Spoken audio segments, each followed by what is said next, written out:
আসসালামু আলাইকুম everyone, welcome to Nazmun's tiny world. চলুন আজকে একটা হেলদি কেক সম্পর্কে আমরা ধারণা নিই, সেটা হচ্ছে ক্যারট কেক।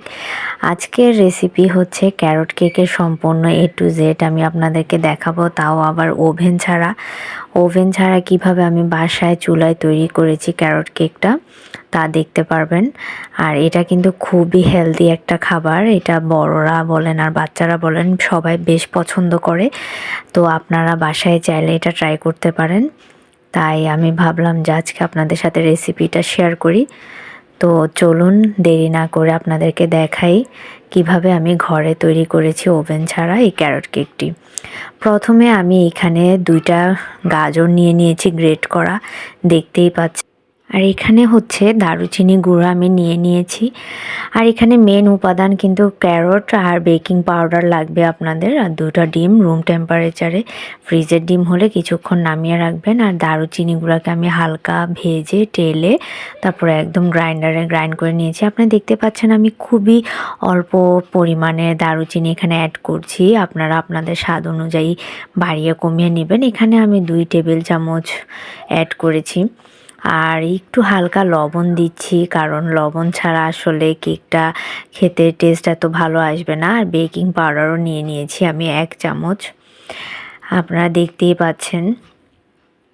আর ক্যারট কেকটা কিন্তু বাচ্চারা খুব বেশি পছন্দ করে।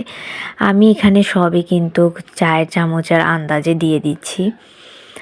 এখানে কোনো ভালো মেজারমেন্ট কাপ বা এইসবের একদমই প্রয়োজন নেই। আর চিনি দিয়ে দিচ্ছি স্বাদ মতো, আপনারা বাড়িয়ে কমিয়ে নেবেন। আমি এখানে 2 টেবিল চামচের মতো চিনি ব্যবহার করেছি, কারণ এটা তো আসলে আমার বাচ্চাকে দিব। আর এখানে একটু দুধ পাউডার ব্যবহার করেছি, আপনারাও চাইলে এটা করতে পারেন, এটা অপশনাল যদিও টোটালি। আর এই যে এখানে ময়দা ব্যবহার করছি পুরো 1 কাপ। আপনারা তারপরে বাকি 2টো ডিম দিয়ে দিলাম আমি এখানে। আর একটু সামান্য একটু লবণ ব্যবহার করছি, আমি আগেই বলে নিয়েছি লবণ দিতে হবে, তাহলে টেস্ট ভালো আসবে।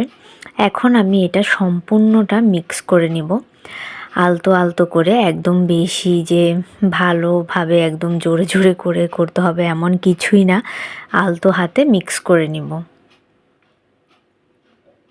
তো এখানে মিক্স করার পরে আমি একটু যে আমাদের খাবারের যে তেলটা সেটা অ্যাড করে দিলাম। আর এখানে একটু তেল ব্রাশ করে নিলাম মোল্ডটাতে, যেন আমার পরবর্তীতে এটা আনমোল্ড করতে সুবিধা হয়। তারপর আমি এই মিক্সচারটা এই মোল্ডের মধ্যে ঢেলে দিব। আর ওদিকে আমি কিন্তু চুলার মধ্যে বসিয়ে দিয়েছি একটা হাঁড়িটা ঢাকনা দেওয়া। আর এখানে ভালোভাবে বসিয়ে সেট করে নিব। এই যে হাঁড়িটা ঢাকনা দেওয়া, চুলাটা কিন্তু জ্বালানোই ছিল, গরম তাই। আর এখানে একটা বসিয়ে দিচ্ছি আমাদের কেকটা। এখন আমি এই কেকটা বেক হতে 50 মিনিট সময় নেবে। আমি মিডিয়াম আঁচের মধ্যে রেখে এই কেকটা বেক করব আস্তে আস্তে। আর বারবার চেক করব, বারবার বলতে আমি 2বার চেক করেছি 50 মিনিট। এখানে বারবার একটি টুথপিকের সাহায্যে আমি চেক করে নিয়েছি। তো আমার কাছে টুথপিকটা যখন ক্লিনভাবে বের হয়েছে তখনই বুঝেছি হয়ে গিয়েছে। এই যে দেখতেই পাচ্ছেন তৈরি হয়ে গেল আমার বাসায় চুলায় তৈরি ক্যারট কেক।